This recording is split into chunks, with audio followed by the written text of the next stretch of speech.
Hello friends, ఈరోజు మనం unit 2లో 5th ప్రాబ్లం చెప్తాం.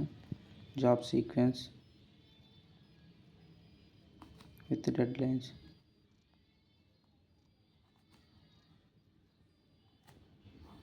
Job sequence with dead lines. మనం ఇందులో చేయాల్సింది ఏంటంటే, మనకి జాబ్స్ ఎన్ని ఉన్నాయో వాడేస్తాడు. నెక్స్ట్ ప్రాఫిట్స్ కూడా వాడేస్తాడు. నెక్స్ట్ డెడ్ లైన్స్ కూడా ఇస్తాడు. మనం హైయెస్ట్ ప్రాఫిట్ ఎంత ఉందో కనుక్కోవాలి. Total profit. For example 5 jobs ఇచ్చాడు అనుకోండి. J5 వరకు జాబ్ 5 ప్రాఫిట్స్ ఎంత కొంత 10, 15, 20, 5, 1 ఎలా ప్రాఫిట్స్ ఇచ్చాడు అనుకోండి. మనకి డెడ్ లైన్స్ ఎంత టైంలో కంప్లీట్ అయింది ఆ జాబ్ అనేది డెడ్ లైన్స్. 2, 2, 3, 3 మనకి డెడ్ లైన్స్ ఎలా ఇచ్చాడు అనుకోండి. మనం ప్రాఫిట్స్, నెక్స్ట్ డెడ్ లైన్స్, మనం డిక్రీజింగ్ ఆర్డర్లో ప్రాఫిట్స్ అన్నీ రాసుకుంటాం. దాని కరస్పాండింగ్ జాబ్స్ కూడా రాసుకుంటాం. ఫస్ట్ హైయెస్ట్ ఎంత J3, దాని ప్రాఫిట్ 20. నెక్స్ట్ హైయెస్ట్ 15 J2, దాని profit 15. Next highest J1 10. Next highest profit J4 5. Next J5 1.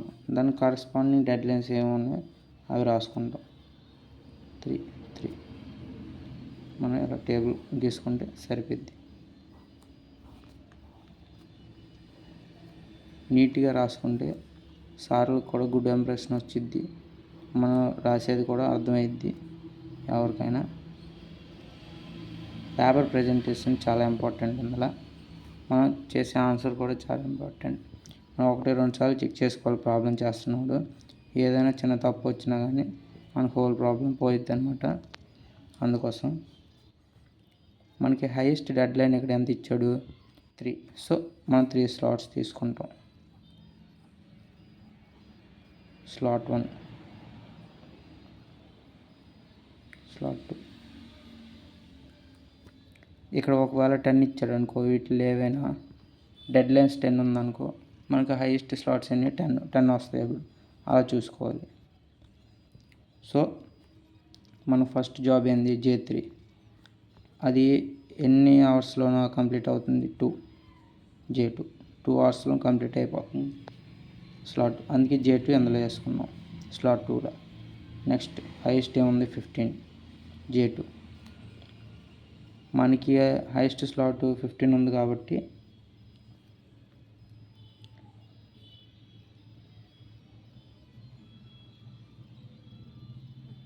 మనం ఆ ముందు స్లాట్లో వేసుకోవాలి. ఆల్రెడీ స్లాట్ 2లోనూ J2 ఉంది. 2 కంప్లీట్ అయిపోయింది ఆల్రెడీ. సో మనం స్లాట్ 2లో పెట్టడానికి కాదు, దాని ముందు స్లాట్లో పెట్టుకోవాలి. J1 J2. ఇదేంది J3. ఫస్ట్ వన్ 20 కదా. డెడ్ లైన్ 2 అవర్స్లో కంప్లీట్ అవుతుంది కాబట్టి J3 అందులో పెట్టుకున్నాం. నెక్స్ట్ సెకండ్ హైయెస్ట్ ఏంది 15. అది 2 అవర్స్లో కంప్లీట్ అవుతుంది. J2 ఆల్రెడీ ఫిల్ అయిపోయింది. ఫిల్ అయిపోతే మనం ఏం చేయాలి, ముందు స్లాట్ ఏదైనా ఖాళీ ఉంటే అందులో మనం ప్లేస్ చేసుకోవాలి. సో J2 ప్లేసెస్ 2 అవర్స్లో కంప్లీట్ అయిపోతుంది. సో నెక్స్ట్ J1 1 అవర్లో కంప్లీట్ అవ్వదు. No space. మనకి ఎక్కడ ఖాళీ లేదు ప్లేస్ చేయడానికి 1లో 2లో. సో మనం లీవ్ చేసేస్తాం. నెక్స్ట్ J4 కోసం 5. స్లాట్ 3 J4 3లో ఖాళీ ఉంది. సో మనం 3లో ప్లేస్ చేసుకుంటాం.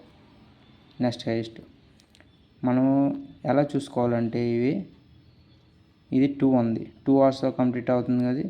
సెకండ్ బాక్స్లో పెట్టుకుంటాం. టోటల్ ఎన్ని బాక్సులు తీసుకోవాలి 3 తీసుకోవాలి కాబట్టి 2 ఉంది కాబట్టి సెకండ్ బాక్స్లో పెడతాం. మళ్ళీ 2 వచ్చింది కాబట్టి మనం 2లో ప్లేస్ చేయడం కాదు కదా, దాని ముందు బాక్స్లో పెట్టుకుంటాం. అది లేకపోతే దాని ముందు బాక్స్లో పెట్టుకుంటాం. అది లేకపోతే దాని ముందు అలా వస్తూ ఉంటాం. ఎక్కడైతే మనకి ఎండ్ వచ్చేస్తుందో ఇంకా ఆపేస్తాం, అక్కడ మనం తీసుకోం. నెక్స్ట్ ఇది 1 బాక్స్, ఇక్కడ ఖాళీ ఏమి లేదు పెట్టడానికి, సో ఇది ఎలిమినేట్ చేసేస్తాం. నెక్స్ట్ 3, థర్డ్ బాక్స్ ఖాళీ ఉంది కాబట్టి మనం థర్డ్ ప్లేస్ చేసుకుంటాం. J4 మళ్ళీ 3 ఆల్రెడీ ఫిల్ అయిపోయాయి కాబట్టి మనకి ఇంక స్పేస్ లేదు, లీవ్ చేసేస్తాం. సో మన టోటల్ ప్రాఫిట్ ఎంత ఉందో కనుక్కోవాలి. జాబ్ కంటెంట్ ఏవి తీసుకున్నాం, జాబ్ స్లాట్స్ అసైన్ చేసినవి. నెక్స్ట్ ప్రాఫిట్, ఎంత ప్రాఫిట్ మనకు వచ్చింది. సో మనం తీసుకున్న జాబ్ ఏంది, J2, J3, J4, 3 జాబ్స్ వచ్చి అసైన్ చేసిన స్లాట్స్ స్లాట్ 1, స్లాట్ 2, స్లాట్ 3. మనకి ప్రాఫిట్స్ ఎంత వచ్చాయి, J2 యొక్క ప్రాఫిట్ ఎంత ఉంది 15, J3 యొక్క ప్రాఫిట్ 20. చూడండి, J2 యొక్క ప్రాఫిట్ 15, J3 యొక్క ప్రాఫిట్ 20, J4 యొక్క ప్రాఫిట్ 5.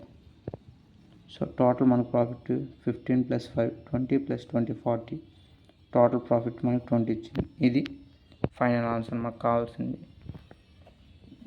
ఒక 5 జాబ్స్ ఇచ్చేటప్పుడు ఎలా తీసుకుంటాం, మనకి ఎగ్జామ్లో ఇంకా 2 పెంచి 7 అవ్వచ్చు జాబ్స్. అప్పుడు మనం కూడా సేమ్ అలాగే చేయాలి, టేబుల్ వేసుకోవాలి. ఇలా జాబ్స్ ఇంక్రీజింగ్ ఆర్డర్లో ప్రాఫిట్స్ రాసుకోవాలి. డెడ్లైన్స్ సేమ్ దాని కరస్పాండింగ్ ఏ వాల్యూ డెడ్లైన్ ఏముందో అది మనం రాసుకుంటాం. దానికి మించి మనం ఈ బాక్సులు ఎలా తీసుకోవాలి తెలుసుగా. ఈ బాక్సులు ఎలా తీసుకోవాలంటే ఇక్కడ ఏదైతే హైయెస్ట్ డెడ్లైన్ ఇచ్చాడో అన్ని బాక్సులు మనం తీసుకోవాలి. స్లాట్స్, బాక్సులు అనకూడదు కానీ స్లాట్స్, అన్ని స్లాట్స్ మనం తీసుకోవాలి. మీకు అర్థమవునుకో బాక్సులు అంటున్నా. మనం ఇక్కడ ఏవైతే నెంబర్స్ ఇచ్చాడో ఆ నెంబర్స్లోనే ఆ బాక్స్లో, ఆ కౌంట్ చేసే బాక్స్లోనే మనం పెట్టుకోవాలి ఆ జాబ్స్. ఆ కౌంట్ చేసే బాక్స్లో ఆల్రెడీ ప్లేస్ అయి ఉన్నదనుకో జాబు, ఆ ముందు స్లాట్ని చెక్ చేసుకోవాలి అందులో ఉందో లేదో. అది కూడా ఫిల్ అయిపోయింది అనుకో, ఆ ముందు బాక్స్ చెక్ చేసుకోవాలి. అది ఫిల్ అయిపోతే ఆ ముందు బాక్స్, అలా మనం చెక్ చేసుకుంటాం. ఎప్పుడైతే మనకి ఎలా ఎండ్ వచ్చేస్తుందో అప్పుడు మనం లీవ్ చేసేయాలి. నెక్స్ట్ థర్డ్ బాక్స్ కూడా సేమ్ అంతే. ఆల్రెడీ ఫిల్ అయిపోయింది కాబట్టి ఇది వదిలేసాం, ఫిల్ చేయలేదు కాబట్టి J4 ఫిల్ చేసుకున్నాం. ఏవేవైతే జాబ్స్ తీసుకున్నామో అవన్నీ తీసుకుంటాం. ఏ అయితే స్లాట్స్ అసైన్ చేస్తామో ఆ స్లాట్స్ కూడా తీసుకుంటాం. ఈ జాబ్కి కరస్పాండింగ్ ప్రాఫిట్ ఏముంది 15, అలా తీసుకుంటాం ఆ ప్రాఫిట్స్. J3 కరస్పాండింగ్ ప్రాఫిట్ 20, ఆ ప్రాఫిట్ తీసుకుంటాం. J4 కరస్పాండింగ్ ప్రాఫిట్ 5, ఆ ప్రాఫిట్ తీసుకుంటాం. టోటల్ ప్రాఫిట్ క్యాలిక్యులేట్ చేస్తాం. ఇది మనకు required answer. Job sequence, deadlines, profit కనుక్కునే విధానం. ఇది టోటల్ 7 మార్క్స్కి ఇస్తాడు, 5 ఇచ్చాడు కాబట్టి. 14 మార్క్స్కి ఇవ్వాలనుకుంటే ఇంకా ఎక్కువ నెంబర్స్ వేసి ఇవ్వచ్చు. సో మనకి ఛాన్స్ తక్కువ 14కి ఇచ్చేది, 7 మార్క్స్కి వచ్చిద్ది. ఇది కూడా చాలా ఇంపార్టెంట్. యూనిట్ 2లో పార్ట్ B కింద రావచ్చు. ఇంకా రిమైనింగ్ 2-3 ప్రాబ్లమ్స్ ఉన్నాయి, అవి కూడా చెప్తా. ఇంకా ఫుల్గా మనకి సెకండ్ యూనిట్లో కంప్లీట్ అయిపోద్ది. So thank you.